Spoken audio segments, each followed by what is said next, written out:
Sebuah video yang memperlihatkan seorang remaja mengenakan baju modifikasi dari celana kulot saat pergi ke mall, viral di media sosial.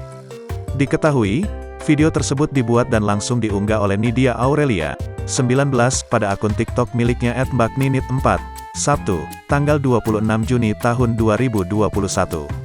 Pada video tersebut, remaja putri asal Magelang, Jawa Tengah ini terlihat datang ke sebuah tempat pusat perbelanjaan saat cuaca hujan.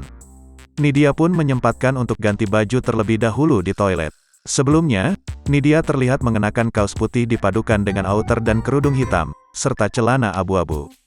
Setelah berganti pakaian, Nidia menjadikan celana kulot miliknya sebagai baju. Ia tampak santai berkeliling mall mengenakan baju hasil modifikasinya tersebut. Bahkan, saat melakukan pembayaran, terlihat seorang kasir menahan tawanya ketika melihat Nidia. Mengingat, Nidia juga memasangkan sebuah boneka monyet di kedua bahunya, bak sedang menggendongnya. Tidak hanya itu, Nidia juga terlihat menaiki eskalator dengan masih menggendong bonekanya. Dari satu tempat ke tempat yang lain, Nidia terlihat masih berkeliling mengenakan baju modifikasi dan juga boneka monyetnya.